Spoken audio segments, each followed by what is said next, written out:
Hey students, hope you're all doing well. I wanted to create this video as we transition into talking about hemophilia for the second half of Unit 4.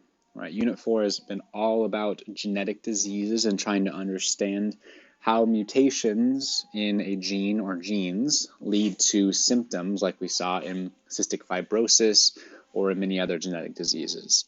So the first half of this unit, we went from talking about the symptoms of cystic fibrosis all the way down to the specific gene and the protein that gene controls to explain in full how that mutation leads to the mucus building up in the airway. For this second half of the Unit 4, we're going to look at hemophilia. Now, hemophilia is another type of genetic disease with different symptoms than cystic fibrosis. So with somebody with hemophilia, the most commonly seen symptom is that they will actually continue to bleed if they have a wound. So like we see here, and then time that it normally takes for our body to stop bleeding and then heal, someone with hemophilia will continue to bleed, both on external wounds, but also in internal wounds like we see up here with this bruising, right? And this can be extremely dangerous because, as we'll see in this unit, blood carries both nutrients and oxygen to the rest of the body, to all the cells, and also helps remove wastes like carbon dioxide. But it also contains a lot of other really important substances that we'll get into later this unit. So losing lots of blood continuously can be very dangerous. so those are the major symptoms of hemophilia. Let's talk a little bit about how it's inherited. So just like we started with cystic fibrosis, let's look at a pedigree. This is often the first place where a scientist will look when trying to understand a genetic disease. And so if you look on this pedigree, we see that there is one person who has hemophilia. It's this individual right here that's shaded, right? So this individual has hemophilia. And then we see a few individuals that are half shaded. And if you remember from the pedigree video from a little while ago, whenever you see a half shaded individual, what that means is that that individual doesn't have hemophilia, but they are carrying an allele for hemophilia. It's actually a very useful thing in this pedigree that we can actually see. And so right off the bat, whenever you see that, that must mean that hemophilia is recessive, right? And so if we use, let's use a letter H to indicate alleles here. And so we're going to say little h is the allele that leads to hemophilia, and the dominant uppercase H is going to be no hemophilia. And the reason why we can say that is because if you think about a carrier, if they carry the allele but they don't have the disease, that means that the dominant allele must be overpowering the recessive allele when it comes to the phenotype. Otherwise, there'd be no possibility to have a carrier as a genotype. So from this, we can tell that this individual's genotype is big H, little h. And this individual, the one that has hemophilia, must be little h, little h. Okay. All of the unshaded individuals then, since we have a way to determine if they're a carrier or not based on the pedigree, they must be homozygous dominant, just like that. And I won't write all of them, but you can assume they're going to follow this pattern. All right, now there's a problem that you might have already started to see in this pedigree. Because if you think about this son, individual 1 in generation 2, considering his parents, there's a problem there. Because if you were to do this Punnett square with the parents, right? Let's do it over here on the side. We're going to put, let's say, the dad's genotype up here on the top, so big H, big H. And the mom's we're going to put on the side, big H, little h. If you fill out this Punnett square, which shows you all of the possibilities, right, there's no possible way that you can have a child that's homozygous recessive based on the possibilities. If you look here in the 4 options, you don't see a child that is homozygous recessive. So then how could this son have the disease? Well, so up to this point, we've assumed that the genetic diseases that we're talking about are caused by a mutation in a gene found on an autosomal chromosome. If you remember, autosomes are chromosomes 1 through 22, but then we have sex chromosomes, X and Y. And if a gene is found on a sex chromosome, especially the X chromosome, the inheritance pattern is actually slightly different than we would see for an autosome. So what that means is let's look at this pedigree thinking that hemophilia is caused by a gene on the sex chromosome. All right, so before we get into thinking about this pedigree as showing a sex-linked trait, just a quick reminder. So what I just said was that, remember, you have 23 pairs of chromosomes. So if you look at this karyotype right here with me, and you have 22 pairs of chromosomes, which we call autosomes, right? These are autosomes. And what's characteristic of an autosome is that they are found in these homologous pairs, meaning that you have the same genes on either copy, right? That's how we get 2 alleles for every single gene. But then our 23rd pair, this is our sex chromosome. In this case, we're showing a biological male that has XY, but a female would have XX. Now, what I want you to notice here is that XX, in the case of the female, you have 2 chromosomes that are going to have the same genes, right? But when you look at an XY, what you notice is that the Y chromosome is really small. So what that means is that while there are some similar genes found between the X and the Y chromosome, a lot of genes are only found on the X chromosome, but not found on the Y chromosome. And that's going to be important when we talk about our pedigree here.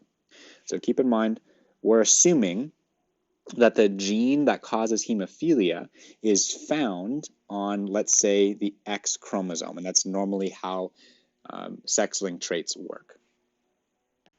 Okay, so with that in mind, we're going to use the same letters as we did before. We're still assuming, right, this individual has hemophilia, and the mom is a carrier. But we're going to assume that the gene that we're indicating with big H or little h is found on the X chromosome, but it's not found on the Y chromosome. So the way that we're going to do this is first let's write the sex chromosomes for these 3 individuals. Okay, so for the father, he's going to have XY, the mother's going to have XX, and this son will have XY. Okay, now remember, this gene is going to be found on the X chromosome. So the way that we do this is we actually indicate it by almost putting the H as like an exponent on the X chromosome. So for the mom, if she's a carrier, that means she has 1 dominant and 1 recessive allele for this hemophilia gene. So the way we indicate that is that she's going to have 1 X chromosome that has a dominant allele and 1 X chromosome that has a recessive allele. For the father, he doesn't have hemophilia and he only has 1 X chromosome, and that X chromosome is going to have, therefore, a dominant allele. Notice we don't write anything for the Y because, like I said, this gene is not found on the Y chromosome. It's only found on the X chromosome. So this is one of those situations where for every other gene that's found on chromosomes 1 through 22, every person is going to have 2 copies of that gene. But if you have a gene on the X chromosome and you're referring to a male is only going to have 1 copy of that gene because they only have 1 X chromosome. All right, so let's think about how this might play out for the son here. We're going to actually do a Punnett square, just like we did before. Okay, so for this Punnett square, I'm going to put the dad on the side here. So X big H, Y, and the mom on the top. So X big H and X little h. Now, if I fill this out, I'll just fill it out just like a normal pedigree.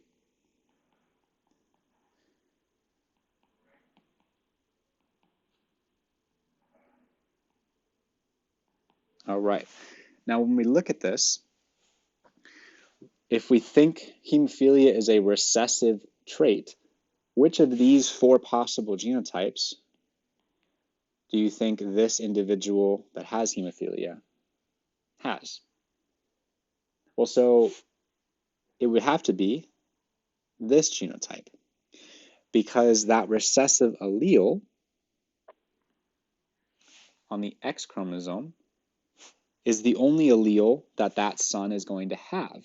And therefore, there's no dominant allele present that's going to overpower it. And so that son's going to have hemophilia. Now, take a moment. I want you to think about, for these other 3 children, 1, 2, and 3, which of these genotypes correspond to those other 3 children?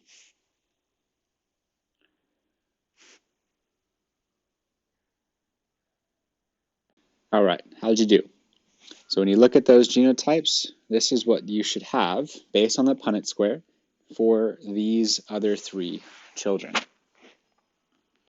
So what we've identified here is that hemophilia is caused by a recessive allele, and on top of that, the gene that's involved here is not found on an autosomal chromosome, but it's actually found on a sex chromosome, specifically the X chromosome, which explains the pattern we see in this pedigree. So hemophilia, we say, is a sex-linked recessive genetic disease. And sex-linked, that just means, again, the gene is on a sex chromosome. Usually that is the X chromosome. Okay, so now that we've looked at a pedigree for hemophilia and we have a hunch that is involving a gene on the X chromosome, I want you to think for a moment of the process we went through when studying cystic fibrosis, because we're actually going to use a very similar flow for studying this genetic disease. So if you look on the left-hand side here, the first thing that we did is we learned about the symptoms. In this case, for cystic fibrosis, we saw that the primary symptom was this thick mucus that builds up in the airway. The second thing that we did is we took a little bit of a deeper look at the body system that's involved in cystic fibrosis, and that's the mucociliary system. That's where we learned about why mucus is in our airway in the first place, how these little brush structures help move the viruses and the bacteria that are caught in the mucus up out of the airway so that we don't get infected. And after we did that, we learned about the gene that is mutated in someone with cystic fibrosis, right, called CFTR. And this gene, we learned, controls a particular type of protein when this gene gets transcribed and translated into this channel protein that helps chloride move through the membrane of airway cells. So in particular, to link this together, right, these are found right there on the membranes of the ciliated cells. And when this is mutated, it actually causes this channel to no longer work. And then we learned about how this leads to the mucus getting dry or thick and sticky and causing the symptoms that we saw up here. Okay, so we went through that very intentional flow of trying to study this disease. And so if you think about what we've talked about so far, we know what the symptom of hemophilia is, right? Uncontrolled bleeding. So I'll put a little check mark there. So we know about that. The next part of this is we're going to start to look at 2 systems that are involved in hemophilia, or more broadly, how a wound actually heals. And so the 2 systems that we're going to learn about are, 1, the integumentary system, which is shown in this diagram here. And you'll learn about that a little bit later. And the second one is the circulatory system. which you may or may not be familiar with, but we're going to learn about some specific elements that are involved with the wound healing process, just like we did in cystic fibrosis, where we learned about the mucociliary system and its purpose. Okay, so we're almost there with this one. I'll put a little check mark. What we have not done, but what we need to do is figure out what gene is actually mutated when somebody has hemophilia. So we don't know what gene is impacted, and therefore we don't know what protein is mutated that leads to the symptoms of uncontrolled bleeding. All right, so now that you've finished this video, go ahead and start on the Hemophilia Introduction handout. Please reach out if you have any questions at all, and I hope you all are doing well. Take care.